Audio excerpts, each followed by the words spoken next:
Well, good morning. It's it's a little bit unusual, but we'll make it work. So today we are beginning our series on entitled "Choosing the Way of Life in an Age of Freedom," and this is going to be an inquiry into wisdom literature. So this morning, the sermon that I have. So we're going to have a sermon to begin with, and then we'll have two Bible studies using PowerPoint presentations. This morning is entitled "He Started Well," and that's talking about Solomon, but finished badly. The intriguing case of King Solomon. First, I want to thank you for the invitation to lead you into a series on wisdom literature of the Old Testament. I'm sorry we can't meet in person, but it still has been a privilege to prepare this series for you, and hopefully everything will go well. So I want to bring you, first of all, warmest greetings from Canadian Mennonite University. Since you know me too well, I thought I might start with just a short biography to give you some sense of who I am. So I was born in Quebec City in a Roman Catholic family, Francophone. That's just goes without saying that would be the case. I didn't, however, have a personal faith in Jesus Christ until I made a personal commitment to Jesus Christ in a Baptist church. I had met a couple of guys in my high school who had also made such a commitment. And to make a long story short, I came to understand that you weren't born a Christian, that it's a decision that you have to make at some point in your life. It was the most improbable thing in the world that someone like me could actually be in touch with people who could in fact lead me to a personal knowledge of Jesus Christ. But I needed God, and I was I was really appealing to God even in my own very inadequate way, and God heard my cry for help. My brother John came to Jesus Christ about a week after I did, and he's also living here in Winnipeg. He has a couple of children grown up now. I have 3 children and 2 grandchildren as well. So I studied at Providence College and Seminary. This is where I met my wife. It's located in Otterburn here in Manitoba. I earned my Ph.D. at the University of Montreal, and my dissertation was on the use of the curse in the prophetic literature. So there aren't too many people in the world who have specialized in those, but I have. I taught in MB schools my entire life in Montreal, now the school called ATEC, in Fresno at the MB Seminary in Fresno, California, and I've been here at CMU for, 20 years now. I wrote a book on spiritual warfare based on the Genesis creation account, the Gospel of Mark and 1 Corinthians, and I've just recently published a book on the problem of evil based on Genesis 2 and 3. If you're interested in that book, you can get it at Amazon. It's entitled "God Never Meant for Us to Die." And it answers all the questions you could have about, about the problem of evil. So this morning we're going to start our series on wisdom with a general introduction to what wisdom is. And then we'll look at the epitome of wisdom in the Old Testament, and that is King Solomon. Now, Solomon is a bizarre case. He had everything. He was also given a boatloads of wisdom, and yet he eventually failed. Why did he fail? We're going to look at that. And as importantly, if someone like him could fail, then what hope is there for us? Now, I'm not going to talk about that this morning. This is something that will come up in the next 2 sessions. So once we're done with this introduction to wisdom and the case study that Solomon is, we will also will look then at the book of Proverbs.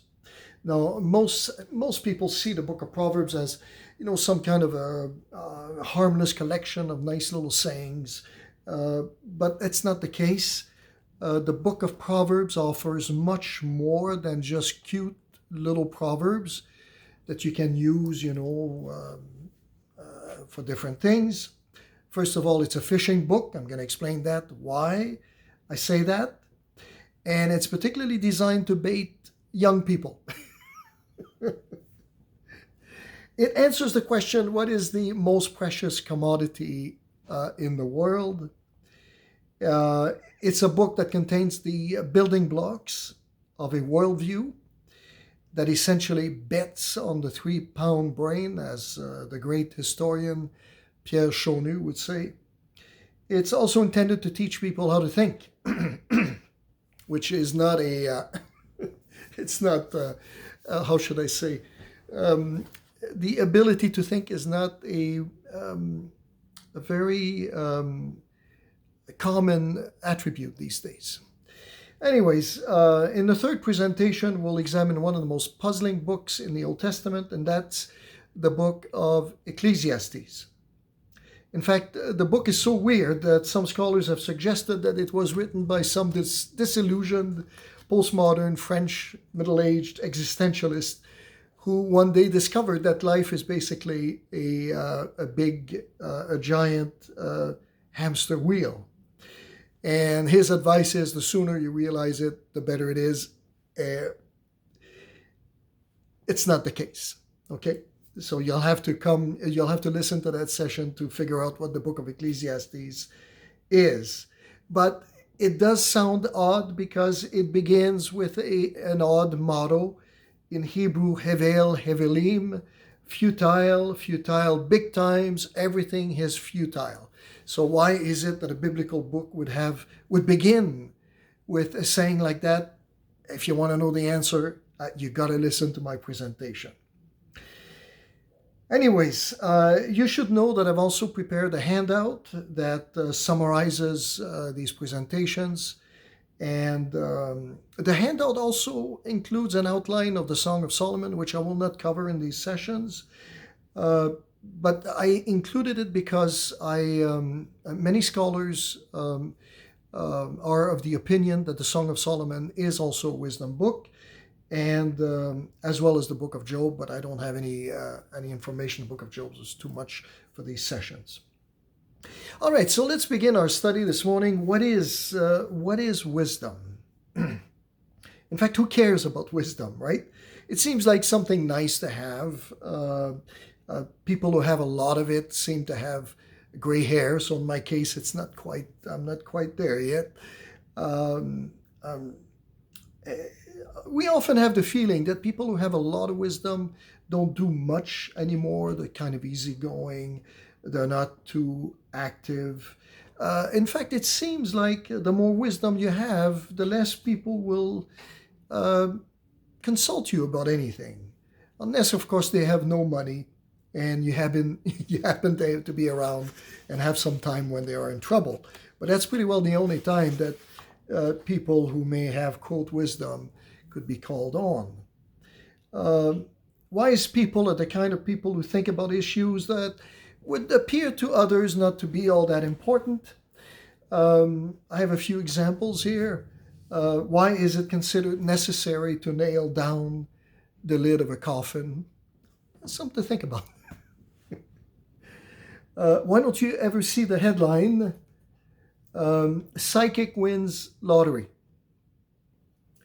Or why is it that doctors, what they call what they do, practice? Why is the man who invests all your money called a broker? Why can't they make the whole plane out of the same material as that little black box is made of, right? Because it always survives. Since light travels faster than sound, isn't that why some people appear bright until you hear them speak? Another one is, should women put pictures of missing husbands on beer cans? And then the last one's a little sensitive. If a man says something in the woods and there are no women there, is he still wrong? Well, of course.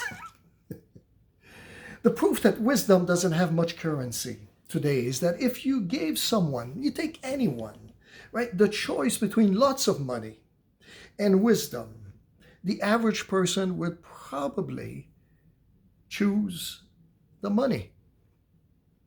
Who needs wisdom, right? If you have money. And why not? I mean, the great King Solomon was given the choice. He chose wisdom and still got himself into a lot of hot water. In fact, when you read a story, you figure, well, maybe you should have taken the money and run. Let me first of all take a few minutes to explain what wisdom is in the Old Testament. See, once you know what wisdom stands for, or what it is, what it consists of, you will see why it may be better to pass on the money. And you may also begin to discover, even before I get there, why Solomon ended so badly. So wisdom, what is it good for? Well, fundamentally, according to a great French scholar, Antoine Venet, fundamentally, wisdom is the art of discernment. Its ultimate purpose is to put in evidence that which favors life, or on the contrary, that which leads to death and chaos. So wisdom is about those two extremes all the time. There's not a lot of middle when it comes to either ancient Near Eastern wisdom or biblical wisdom, okay? So it's extremes, and there's a reason for that. So in order to live as well as possible and to minimize the number of failures that one might experience, wise men observe the reality around them, and they attempt to discern the true from the false, the useful from the useless, life from death. So from their experience and that of their predecessors, they will draw lessons to guide their behavior. So the assumption is that you don't have to experience everything to learn how to have a successful life. You can learn from others. And that's the assumption, of course, that is found in these wisdom books. Now, the next question is, now that we know that wisdom is, the next question is, who is targeted by wisdom? Now, the answer may surprise you a little bit. Who is targeted by wisdom? And while you think about it, I'm going to have a little drink here.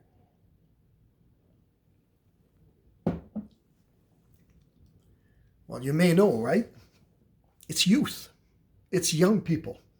Now, don't misunderstand me. I'm not saying that, if you don't consider yourself a young person or youth, that you may not be targeted at all by wisdom. That's not at all what I'm saying. Wisdom is also for older people, like older folks like me. In fact, we need wisdom. We need good biblical wisdom until we die, actually.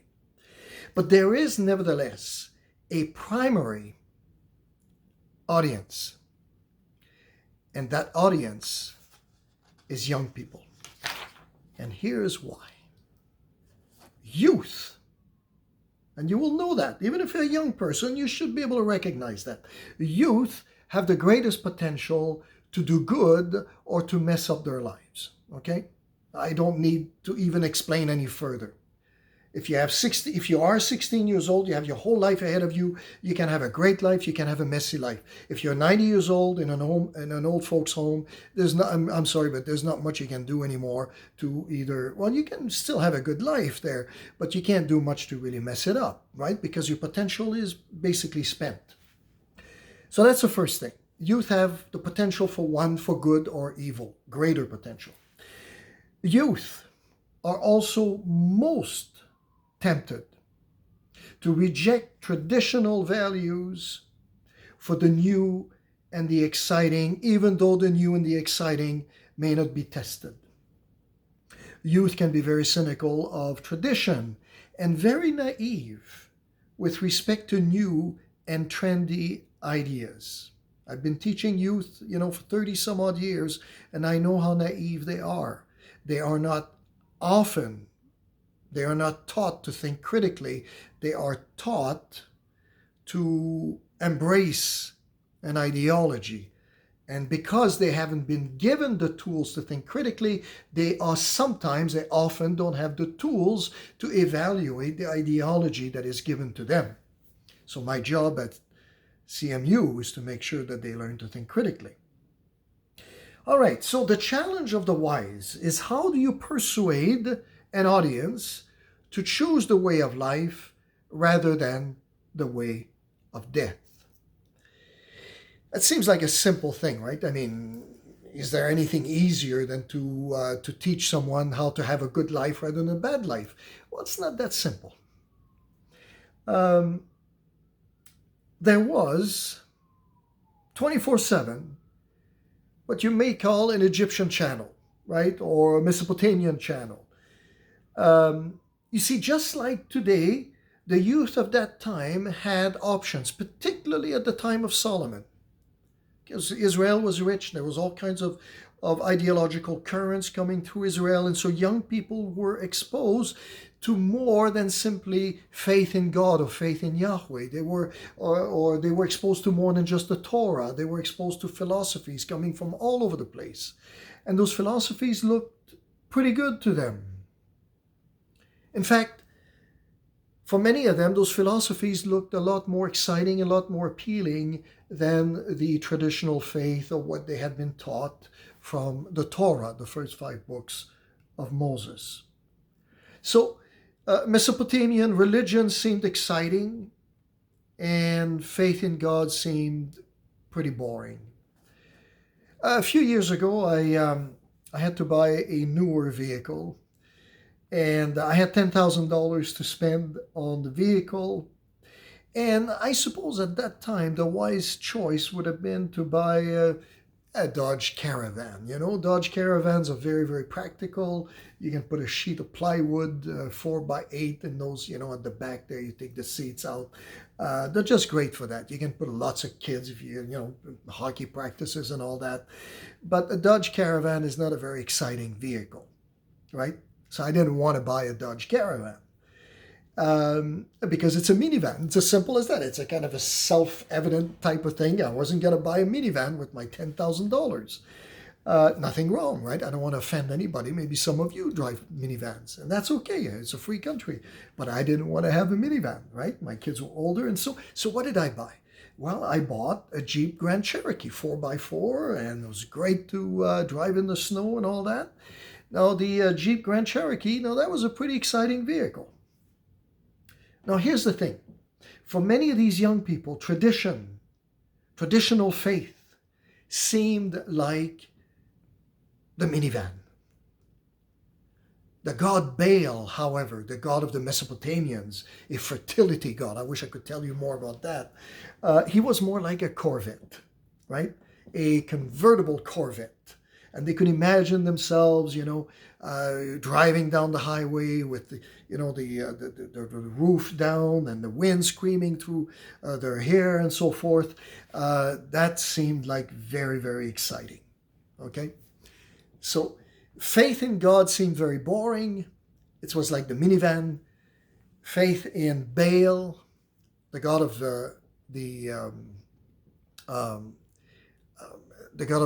one of the gods in Mesopotamia, seemed very exciting. But here's the thing. Real life was not with Baal, right? As exciting and as exotic as the god Baal appeared to be, there only was death. Baalism was a terrible religion. Real life was with Yahweh, the God of Israel. But how do you convince these young people that real life is with Yahweh and not Baal?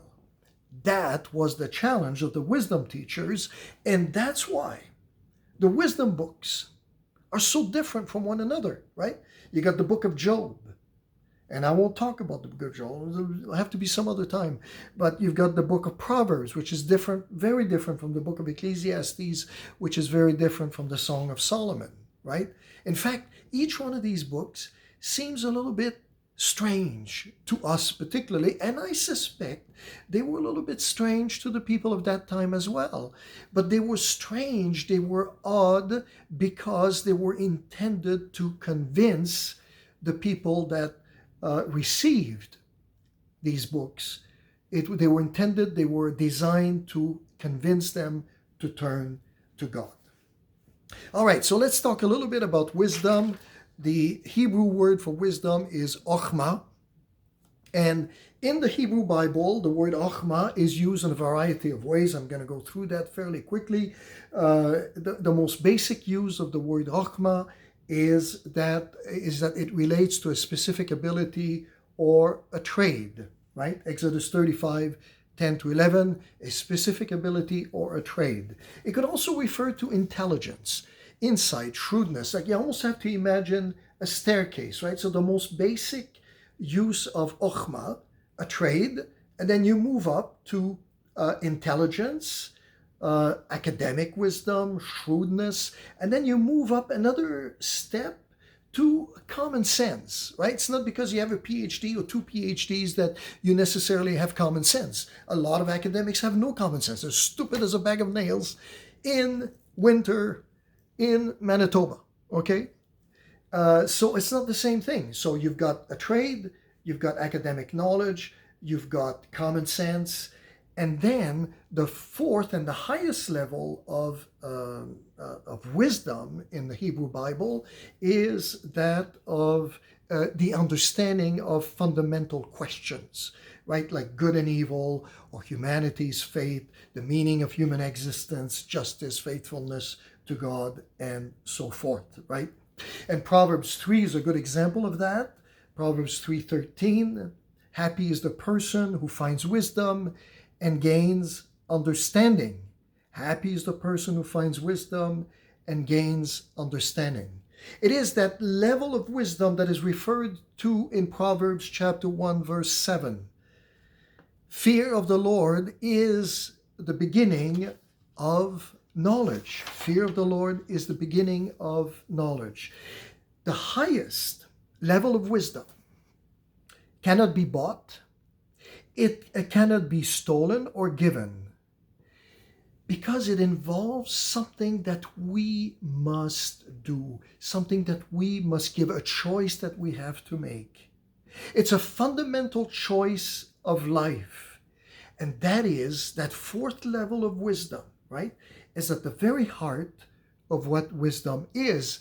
It is to choose God. It is to choose to love and serve God. That is the highest level of wisdom. That is the core of wisdom, the heart of biblical wisdom. And now, ladies and gentlemen, you have enough information to understand what happened to Solomon. Let's turn to Solomon right now. If you have your Bibles, you can turn to 1 Kings chapter 3, and I'm going to quickly go through verses 5 to 13. So 1 Kings chapter 3, at verse 5. At Gibeon, the Lord appeared to Solomon during the night in a dream, and God said, ask for whatever you want me to give you. Ask whatever you want. Now, think of a genie in a bottle, right? You found a little bottle, there's a genie in it, and you know how it goes, right? You find it on the beach, you rub it a couple times, the genie comes out, according to the legend, and you get 3 wishes, right? But in this case, you don't get 3 wishes, you only get 1. So verse 7. Verse 6. Solomon answered, you have shown great kindness to your servant, my father, David, because he was faithful to you and righteous and upright in heart. You have continued this great kindness to him and have given him a son to sit on his throne this very day. Now, Lord my God, You've made your servant king in place and my father David, but I'm only a little child and do not know how to carry out my duties. So Solomon recognizes that being a king is a very complex endeavor. He realizes that he's a little green behind the ears. He feels inadequate, even incompetent to govern. And so in the next verses, verse 9, for example, he asks for the ability to govern, right? Because to govern is complex. And so he wants the ability to make the best he can, to make the best administrative decisions possible, right? I mean, you take any country, you take the United States, you take Canada, you take the UK, to be a prime minister or to be a president is a very complex endeavor. And so what you need, other than just expertise, what you need is also wisdom. So this is what Solomon asks for. God had offered him, you can have anything. The death of your enemies, money beyond your wildest dreams. But Solomon says, I will take wisdom. In verse 10, we read that the Lord is very, very pleased with his request, right? He gave the right answer. And God gives him what Solomon is looking for. That is wisdom. A certain kind of wisdom, as you will see. And so in a sense, Solomon hits the jackpot. He asks for wisdom, and not only does he get wisdom, but as verse 13 tells us, he also gets money and he gets great honor. He gets it all, right? You couldn't wish for anything more. And yet, you think with all of that, having everything in his pocket, that Solomon would do well. Well, things are not quite that simple. He doesn't do as well as one might expect. In chapter 11, we read that things go south for Solomon. I'll read just a couple of excerpts. So chapter 11, verse 1, King Solomon, however, loved many foreign women besides Pharaoh's daughter, Moabites, Ammonites, Edomites, and so forth. So he didn't have the wisdom to stay from these foreign women. And in verse 4, as Solomon grew old, his wives turned his heart after other gods, and his heart was not fully devoted to the Lord his God, as the heart of David, his father, had been. And if you go down a little bit in the passage, in verse 9 we read, the Lord became angry with Solomon because his heart had turned away from the Lord, the God of Israel, who had appeared to him twice. And we're told that in verse 10 that Solomon did not keep the Lord's command. So the Lord said to Solomon in verse 11, since this is your attitude and you have not kept my covenant and my decrees, which I commanded you, I will most certainly tear the kingdom away from you and give it to one of your subordinates. And things go, from bad to worse from there. And then the kingdom after him, kingdom is divided in two, the north and the south, and that's nothing good comes out of there. So things go south. Why do they go south? There's a couple of hints. There's a hint that is given to us in chapter 3, verse 14, and other places as well. God says, and if you follow me and obey my commands as your father David did, I will give you a long life, if you follow me. In chapter 9, verse 4, as for you, if you will follow me with integrity and godliness, as David your father did, always obeying my commands and keeping my laws and regulations. And then you go down to verse 6. But if you or your descendants abandon me and disobey my commands and laws, and if you go and worship other gods, then I will uproot the people of Israel from this land. Do you realize here, there's something very, very interesting. Solomon gets all the wisdom that one could ever wish for. And yet, despite all that wisdom he receives, God exhorts him. There are exhortations that are addressed to him to be faithful to God from day to day, right? So why is that exhortation there? It's because there is something else that is involved here. The kind of wisdom that implies faithfulness to the Lord is not quite the same kind of wisdom that he asked for. He asked for wisdom to rule Israel. He asked for administrative wisdom. He asked for academic wisdom. He asked for shrewdness. He got all of the, God could give him that. But there was one kind of wisdom that God could not give Solomon. And it is that highest form of wisdom. You know, the fourth one on the staircase.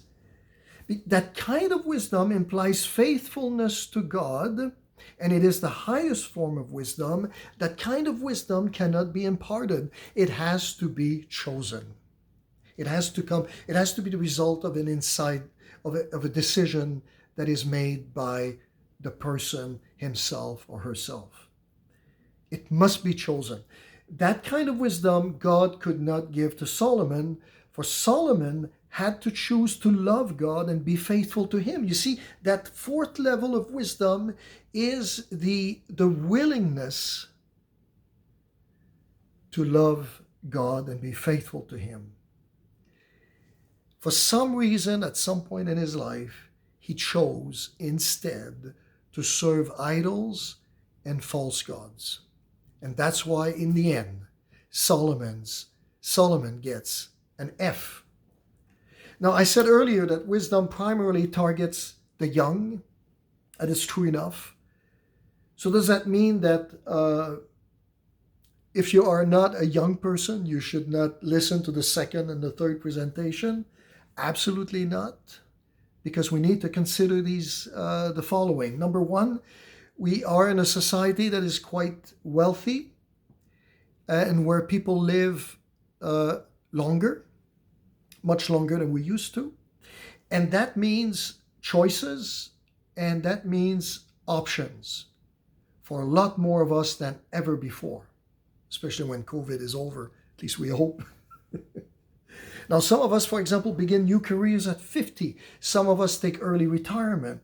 More and more people face decisions later in life even as to where we should live, where we should work, who we are going to spend our life with, and so forth.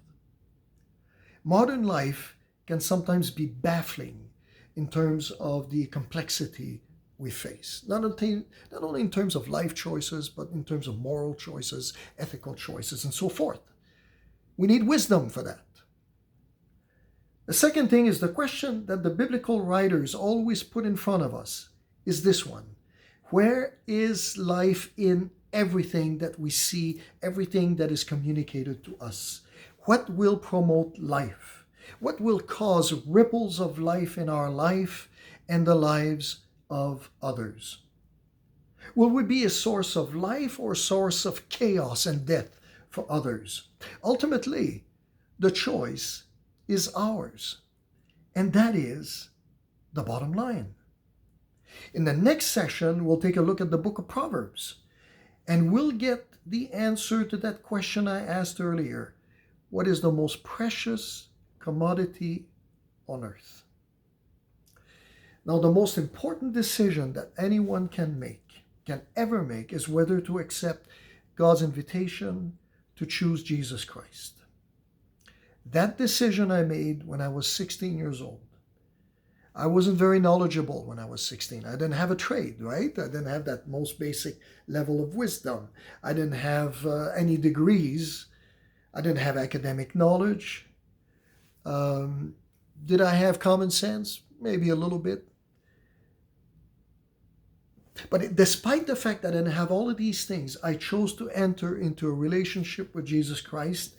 And that day, I acquired the most important kind of wisdom there is. And that's the fear of the Lord. All right? So thank you for listening, and we'll see you in the next session.